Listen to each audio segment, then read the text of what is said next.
Hello my dear students, आज के video में मैं आपको थोड़ा हट के हिस्ट्री के बारे में बताने जा रहा हूँ। क्योंकि मेरे पास कैमरा नहीं है शूट करने के लिए, तो मैं बोर्ड पे नहीं शूट कर पा रहा हूँ। तो मैं आपको इसी तरीके से नॉलेज प्रोवाइड करने का प्रयास कर रहा हूँ। तो प्लीज़ वीडियो पूरा देखिएगा, वीडियो बहुत ही नॉलेजफुल होगा। और वीडियो लाइक करें, कमेंट करें और शेयर करें। चलिए देखते हैं अरब दुनिया के बारे में कि मध्यकाल में अरब दुनिया किस तरीके से थी। तो 7वीं शताब्दी के बाद इस्लाम के उदय ने पश्चिम एशिया और पड़ोसी क्षेत्रों के सामाजिक, आर्थिक, सांस्कृतिक और राजनीतिक पक्षों पर गहरा प्रभाव डाला एवं एक प्रमुख तत्व आपस में लड़ने वाले अरब कबीलों का एकीकरण था, जिसके फलस्वरूप एक शक्तिशाली साम्राज्य का जन्म हुआ। आरंभिक खलीफों द्वारा स्थापित अरब साम्राज्य में अरब के अलावा सीरिया, इराक, ईरान, मिस्र, उत्तरी अफ्रीका, स्पेन शामिल थे। अरब कबीलों के अंदरूनी मतभेदों और गृह युद्धों के कारण 8वीं शताब्दी के मध्य में दशमिक में बैठा खलीफा सत्ता खो बैठा और अब्बासी नाम का एक नया वंश सत्ता में आ गया। उसने नव स्थापित नगर बगदाद को अपनी राजधानी बनाया। अब्बासी स्वयं को पैगंबर मोहम्मद साहब के कबीले से संबंधित होने का दावा करता था। लगभग 150 वर्षों तक अब्बासी साम्राज्य दुनिया के सबसे शक्तिशाली और फलते फूलते साम्राज्यों में से एक रहा। उसके चरमकाल में उस क्षेत्र की सभ्यता के सभी केंद्र उसमें शामिल थे, जैसे उत्तरी अफ्रीका के भाग, मिस्र, सीरिया, ईरान, इराक। अब्बासी खलीफा पश्चिम एशिया और उत्तरी अफ्रीका क्षेत्र को भारत से जोड़ने वाले प्रमुख व्यापारिक मार्गों पर भी नियंत्रण स्थापित करता था। अब्बासियों ने इस क्षेत्र के व्यापारिक मार्गों को जो शांति और सुरक्षा प्रदान की, वो इस क्षेत्र की जनता की खुशहाली और अब्बासी दरबारों की शान शौकत का एक महत्वपूर्ण कारण था। अरब पक्के सौदागर थे तथा इस काल में वे जल्द ही सबसे उद्यमी और धनी सौदागरों और समुद्री यात्रियों के रूप में मशहूर हो गए। सार्वजनिक और निजी दोनों प्रकार की शानदार इमारतों वाले अनेक नगर उभर कर सामने आए। इस काल में अरब नगरों के जीवन स्तर और सांस्कृतिक वातावरण का दुनिया में कोई सानी नहीं था। अरबों ने सोने की दीनार और चांदी के दिरहम भी चलाए, जो पूरी दुनिया में व्यापार की मुद्रा बन गए। यह सब अफ्रीकी सोने तक अरबों की पहुंच के कारण संभव हुआ। अरबों ने दोहरी प्रविष्टि वाले खातों का, उन्नत खातेदारी का तथा बड़े पैमाने पर लंबे चौड़े बैंकिंग और ऋण व्यवस्था का आरंभ किया, जिनमें विनिमय के वीजक या हुंडियां भी शामिल थे। इस काल के सबसे मशहूर खलीफा अल मामून और हारून अल रशीद थे। उनके दरबार और महल की शान शौकत तथा ज्ञान विज्ञान में प्रवीण लोगों को उनसे मिलने वाला संरक्षण अनेक कथा कहानियों के विषय बन गए। आरंभ में अरबों ने जिन प्राचीन सभ्यताओं को जीता था, उनके वैज्ञानिक ज्ञान और प्रशासनिक कौशल को आत्मसात करने की उल्लेखनीय क्षमता दिखाई। प्रशासन चलाने के लिए ईसाई व यहूदी जैसे गैर मुसलमानों को तथा गैर अरबों को भी नियुक्त करने में उन्हें किसी प्रकार की कोई हिचक नहीं हुई। खासकर ईरानियों को, जिनमें से अनेक पारसी थे और बौद्ध भी थे।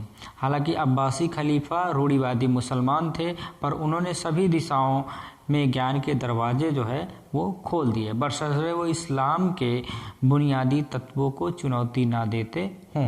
खलीफा अल मामून ने यूनानी, बैजंती, ईरानी और भारतीय विभिन्न सभ्यताओं के ज्ञान ग्रंथों का अरबी में भाषा में अनुवाद करवाया और विभिन्न बगदाद में एक बैत उल हिकमत मतलब ज्ञान ग्रह की भी स्थापना की। खलीफों की कायम हुई मिसाल को कुलीनों ने भी अपनाया। बहुत कम समय में विभिन्न देशों के सभी महत्वपूर्ण वैज्ञानिक ग्रंथ अरबों में भी उपलब्ध हो गए, मतलब अरबी में उपलब्ध हो गए। और यूरोपीय विद्वानों के एक समर्पित दल द्वारा हाल में किए गए अध्ययनों के फलस्वरूप अरबों पर यूनानी विज्ञान तथा दर्शन शास्त्र के प्रभाव के बारे में आज हम बहुत कुछ जानते हैं। हमें अरब दुनिया पर चीनी विज्ञान और दर्शन शास्त्र का प्रभाव भी बेहतर ज्ञान है। कंपास, कागज, छपाई, बारूद, यहाँ तक कि मामूली सी एक पहिया ठेला गाड़ी भी इस काल में चीन से अरबों के माध्यम से यूरोप तक पहुंची थी। वेनिस के मशहूर यात्री मार्को पोलो ने चीन के बारे में और अधिक जानकारी हासिल करने तथा चीन यूरोप व्यापार पर अरब के एकाधिकार को तोड़ने के लिए चीन की यात्रा की थी।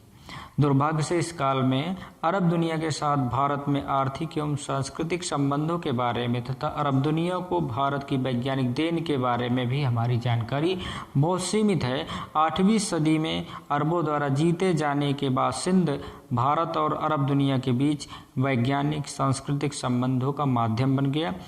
दशमलव प्रणाली, जो कि आधुनिक गणित का आधार है तथा जो भारत में 5वीं सदी में विकसित हुई थी, इसी काल में दुनिया में पहुंची। 9वीं सदी में अरब गणितज्ञ अल-ख्वारिज़मी ने इसे अरब दुनिया में लोकप्रिय बनाया। एबेलार नाम के एक भिक्षु के जरिए यह विज्ञान 12वीं सदी में यूरोप में पहुंचा, जहां उसे अरब अंक प्रणाली के नाम से जाना गया। खगोल शास्त्र और गणित से संबंधित अनेक भारतीय ग्रंथों के अरबी अनुवाद हुए। खगोल शास्त्र की सुप्रसिद्ध रचना सूर्य सिद्धांत और सुश्रुत के आयुर्विज्ञान संबंधी ग्रंथों के भी अनुवाद हुए। भारतीय व्यापारी और सौदागर ईरान, इराक के बाजारों में जाते रहे तथा बगदाद में खलीफा के दरबार में भारतीय चिकित्सकों, उस्ताद, कारीगरों का स्वागत किया जाता रहा। संस्कृत में अनेक साहित्यिक ग्रंथों का अरबी भाषा में अनुवाद किया गया, जैसे कलील व दिमना, जो कि पंचतंत्र की अनुवाद है, जो पश्चिम में ईसब की कथाएं का आधार बन गए। अरब दुनिया में भारतीय विज्ञान और कथाएं दर्शन का बाद के काल में भारत पर अरब विज्ञान के प्रभाव का विस्तृत अध्ययन जारी है। 10वीं सदी के आरंभ तक अरब इस स्थिति में पहुंच गए थे कि वे विज्ञान के विभिन्न क्षेत्रों में स्वयं को योगदान कर सकें। इस काल में अरब दुनिया में ज्यामिति, बीजगणित, भूगोल, खगोलिकी, प्रशासकी, रसायन, चिकित्सा आदि के विज्ञान ने विकास ने उसे विज्ञान के क्षेत्र में अग्रणी बना दिया था। अरब भूगोल शास्त्रियों की रचनाओं और मानचित्रों ने विश्व संबंधी ज्ञान को उन्नत बनाया। अरबों ने खुले समुद्र में यात्रा के लिए नए साधनों के विकास में भी मदद पहुंचाई। इन साधनों का व्यापारियों के वृत्तांत हमारे लिए जानकारी का उपयोग स्रोत है। दुनिया के कुछ सबसे समृद्ध पुस्तकालय तथा प्रमुख वैज्ञानिक प्रयोगशालाएं अरब दुनिया में इसी काल में स्थापित की गईं। पर यह याद रखना जरूरी है कि इनमें से अनेक उपलब्धियां अरब से बाहर खुरासान, मिस्र, स्पेन आदि के लोगों द्वारा किए गए कार्यों का परिणाम थी। इसे अरब विज्ञान इसलिए कहा गया कि इस पूरे क्षेत्र के लोग स्वतंत्र कार्यों का परिणाम थी और स्वतंत्र रूप से जहाँ चाहे आ जा सकते थे, जहाँ चाहे काम कर सकते थे, बस सकते थे। वैज्ञानिकों और विद्वानों को प्राप्त उल्लेखनीय बौद्धिक और व्यक्तिगत स्वतंत्रता और उनको प्राप्त संरक्षण भी अरब विज्ञान एवं सभ्यता की उल्लेखनीय वृद्धि के महत्वपूर्ण कारण थे। ईसाई चर्च के कठोर रवैये के कारण यूरोप में उन दिनों ऐसी स्वतंत्रता प्राप्त न थी। भारत में भी शायद ऐसी स्थिति थी, क्योंकि इसी काल में अरब वैज्ञानिकों में से शायद ही कोई भारत आया हो। भारतीय विज्ञान के विकास की गति भी धीमी रही। अंततः इस क्षेत्र को प्रभावित करने वाले राजनीतिक, आर्थिक और विकास क्रमों के कारण उससे भी बढ़कर मुक्त चिंतन का गला घोटने वाले रूढ़िवाद की वृद्धि के कारण 12वीं सदी के बाद ज्ञान विज्ञान का पतन होने लगा। लेकिन स्पेन में 14वीं शताब्दी तक इसका जो है विकास जारी रहा। तो ये रहा अरब की स्थिति कि मध्यकाल में अरब की क्या स्थिति थी, उसका ज्ञान विज्ञान में और व्यापार में किस प्रकार से वहाँ समृद्धि थी या किस प्रकार से वहाँ विकास हुआ। इन सारी चीज़ों को मैंने आपको बताया। तो प्लीज़ वीडियो को लाइक करें, शेयर करें, कमेंट करें। चैनल को सब्सक्राइब नहीं किए तो प्लीज़ सब्सक्राइब कर लें। चूँकि मेरे पास कैमरा नहीं है, मैं मोबाइल से शूट कर रहा हूँ, इतनी समय बहुत ही प्रॉब्लम से मैं गुजर रहा हूँ, तो इसलिए मैं आपको इसी तरीके के वीडियो प्रोवाइड करूँगा और कोशिश करूँगा कि और भी बहुत सारे टॉपिक मैं कवर करूँ। तो प्लीज़ हमारे साथ बने रहें। जय हिंद, जय भारत।